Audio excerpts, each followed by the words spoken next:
माँ काली की किसी पर अपना पैर रखने की कहानी हिंदू पौराणिक कथाओं के विभिन्न संस्करणों और व्याख्याओं में भिन्न है। हालांकि एक लोकप्रिय कहानी इस प्रकार है। एक बार रक्तविज नाम का एक शक्तिशाली राक्षस था, जिसे देवताओं से वरदान मिला था कि जब भी उसके खून की एक बूंद जमीन पर गिरेगी, एक नया राक्षस पैदा होगा। इस वरदान के कारण रक्तविजा अजेय हो गई और संसार को कष्ट देने लगी। रक्तविजा को हराने में मदद करने के लिए देवताओं ने देवी दुर्गा से संपर्क किया। दुर्गा माँ काली के रूप में रक्तविजा से युद्ध करने के लिए गई। हालांकि लड़ाई के दौरान रक्तविजा का खून जमीन पर गिर गया, जिससे नए राक्षस पैदा हुए और वह मजबूत हो गया। माँ काली ने महसूस किया कि रक्तविजा को हराने का एकमात्र तरीका जमीन पर गिरने से पहले उसका खून पीना है। वह उग्र क्रोध में आ गई और रक्तविज के रक्त से निकले सभी राक्षसों को मारने लगी। अंत में माँ काली ने रक्तविजा का रक्त पी लिया और उसका वध कर दिया।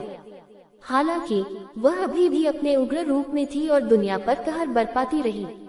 देवता डर गए और भगवान शिव से हस्तक्षेप करने की विनती की। भगवान शिव माँ काली के सामने लेट गए और जब उन्होंने उस पर कदम रखा तो वह तुरंत शांत हो गई और अपने शांत रूप में लौट आई। यही कारण है कि माँ काली के कुछ चित्रणों में उन्हें भगवान शिव के शरीर पर एक पैर रखे हुए दिखाया गया है। भगवती काली के गले में मुंडमाला रहती है। महाकाली वे है जो काल से परे है।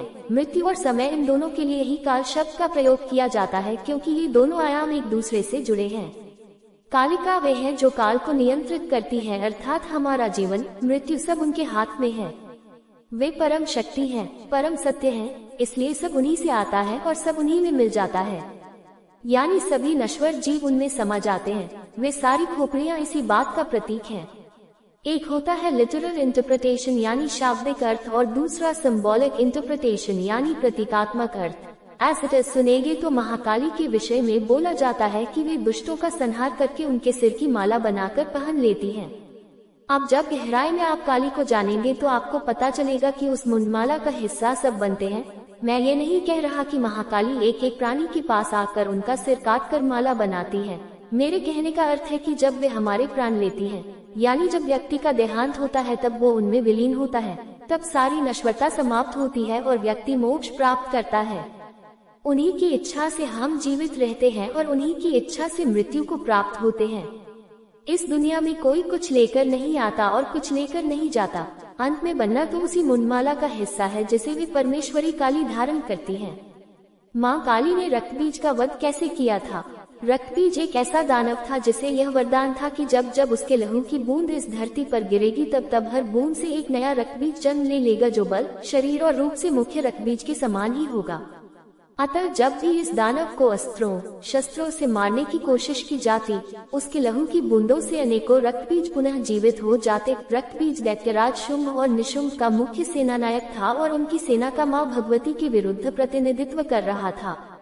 शिव के तेज से प्रकट माहेश्वरी देवी, विष्णु के तेज से प्रकट वैष्णवी, ब्रह्मा के तेज से ब्रह्मानी भगवती के साथ मिलकर दैत्यों से युद्ध कर रही थी। जब भी कोई देवी रक्तबीज पर प्रहार करती, उसकी रक्त की बूंदों से अनेकों रक्तबीज पुनः जीवित हो उठते। तब देवी चंडिका ने काली माँ को अपने क्रोध से अवतरित किया। माँ काली विकराल क्रोध वाली और उनका रूप ऐसा था कि काल भी उन्हें देखकर डर जाए। देवी ने से कहा कि तुम इस असुर की हर बूंद का पान कर जाओ, जिससे कि कोई अन्य रक्तबीज उत्पन्न न हो सके। ऐसा सुनकर माँ काली ने रक्तबीज की गर्दन काटकर उसे खप्पर में रख लिया, ताकि रक्त की बूंद नीचे न गिरे, और उसका सारा खून पी गई, बिना एक बूंद नीचे गिरे। जो भी दानव रक्त से उनकी जिह्वा पर उत्पन्न होते गए, उनको खाती गई। इस तरह अंत हुआ रक्तबीज और उसके खून का।